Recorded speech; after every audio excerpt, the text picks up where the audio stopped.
Alright, so we're going to start off with a couple accessories.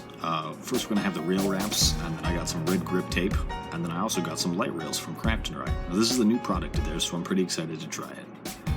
As far as what comes in the box, you have the two light rails themselves, you have a couple stickers, the warning things, and you have a couple tools as well.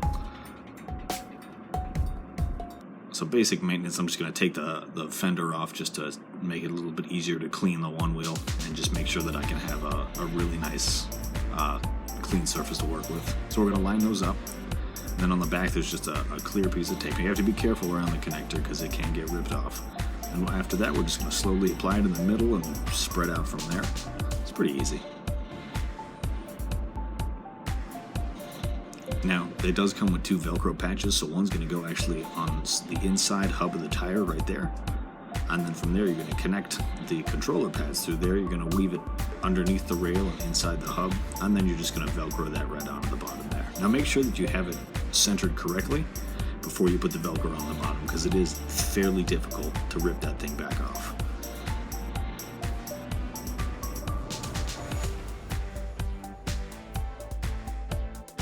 One wheels are a very unique product, and with that uniqueness comes a really high price tag.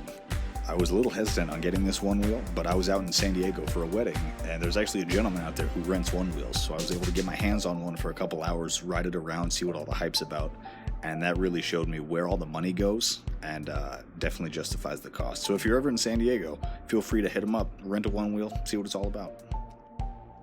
After a couple rides, I did get some protective bumpers from Float Life, just because my wrap was getting really worn out, and I don't want that to happen.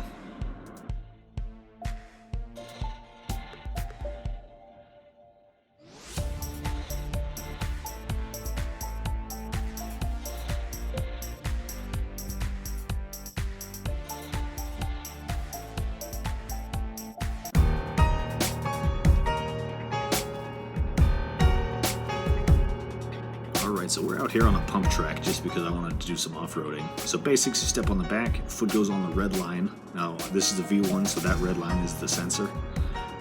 Now usually what happens is people step on it, but they don't step on it quite correctly. They get up and they kind of start rocking back and forth. Then their knees start shaking real bad, and eventually they just either fall off or hop off. What happens is your body recognizes there's something to the left and right of you, but nothing in front of you, which is why you kind of have that wobble. And it takes a hot second to get used to, especially since this is a different tire. Now, the easiest way to dismount is to just take your foot off that front and just sort of roll it forward. Now, because this is a first generation one wheel, it doesn't have as much torque or power as the newer models. But on the plus side, it does charge in like 30 minutes, so that's really nice if you're just trying to get out in the city and explore new places, or if you get stranded and have to sit in a coffee shop.